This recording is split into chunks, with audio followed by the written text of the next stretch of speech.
안녕하세요. 새해가 밝았네요. 새해 복 많이 받으세요. 오늘은 나이 들면 찾아온다는 여성 코골이에 대해서 말씀드리겠습니다.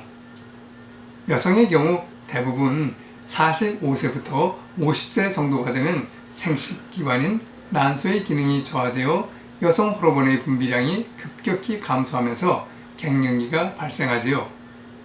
이 시기에는 얼굴과 목이 붉어지는 열성 홍조와 함께 감정 변화도 심해지고 심혈관 질환과 비만 등 다양한 증상이 나타나기도 합니다.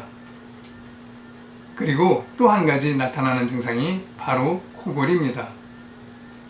갱년기 전에는 나타나지 않았던 코골이 증상이 나이 들어 갱년기를 지나면서 코골이가 심해지는 이유는 무엇일까요?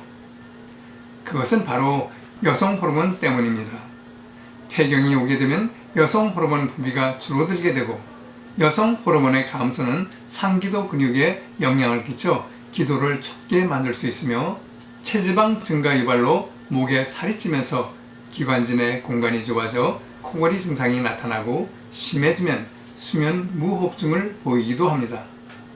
수면 무호흡증이란 수면 중 한동안 숨이 막혀 컥컥거리다가 한계점이 지나면 푸 하고 숨을 몰아쉬는 것을 말하는데 10초 이상 숨을 쉬지 않는 횟수가 수면 시간당 5회 이상이면 수면 무호흡증이라고 할 수 있는데요.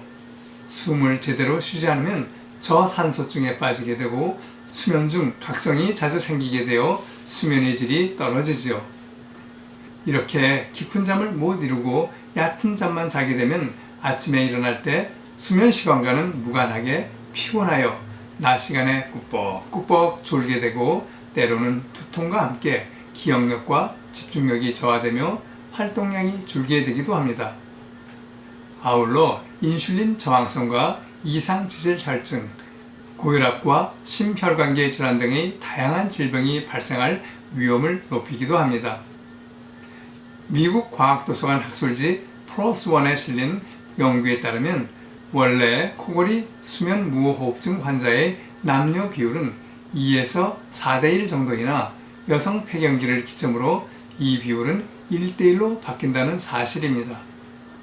이와 같이 폐경 이후로 코골이 수면 무호흡증 증상을 보이는 여성들이 급증하고 있지만 창피하다는 이유로 말내기를 꺼리는 경우가 많은데요.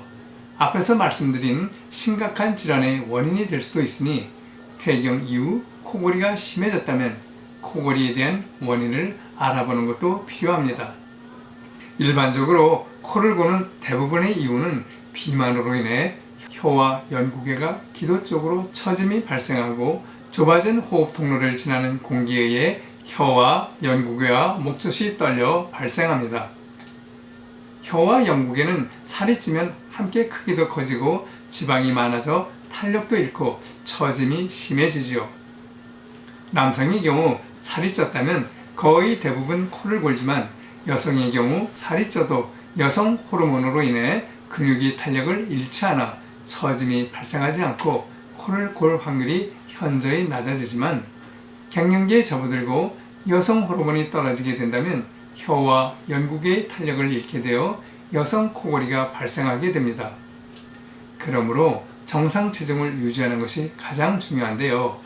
섭생과 운동으로 체중을 조절하게 된다면 여성 코골이를 줄일 수 있으며 이는 남성도 마찬가지로 도움이 됩니다. 첫째, 과체중과 비만 관리입니다. 다이어트가 코골이 치료법이라는 말이 있을 정도로 비만은 대표적 코골이 원인이 됩니다. 정상 체중인 경우에 비해 비만인 경우 코골이가 3배나 더 많이 나타나므로 표준 체중 유지를 위한 꾸준한 운동요법과 식이요법 등의 관리가 필요하지요. 두 번째로는 호흡기 질환 관리입니다. 기도를 좁게 만드는 호흡기 질환이 있는 경우에도 코골이를 유발하기에 코골이 증상이 심한 경우 축농증과 비염 등과 같은 호흡기 질환은 없는지 확인이 필요합니다. 세 번째로는 충분한 수면 취약입니다. 수면이 부족하면 호흡 등의 반응이 저하되어 코골이가 심해질 수 있지요. 이때 수면을 위해 복용하는 수면 유도제 역시 호흡신경계를 둔화시키고 상기도 근육을 느슨하게 하여 코골이를 자극할 수 있습니다. 네 번째는 베개를 낮게 하고 모로 누워 자기입니다.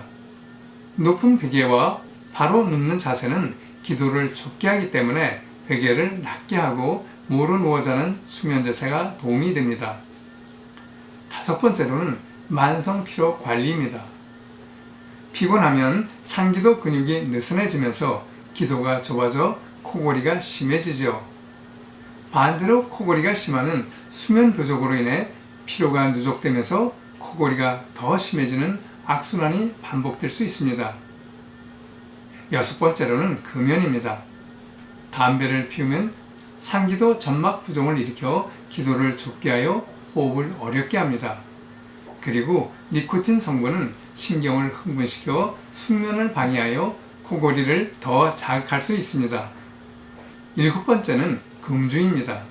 술을 마시면 중추신경계가 억제되면서 인두 근육이 이완되어 기도가 좁아져 코골이를 유발합니다. 코골이가 심하신가요? 그렇다면 앞에서 소개해드린 코골이 예방법을 매일매일 여러분 삶 가운데 적용하셔서 한결 편안한 생활을 체험해 나가시기 바랍니다. 끝까지 시청해 주셔서 감사합니다.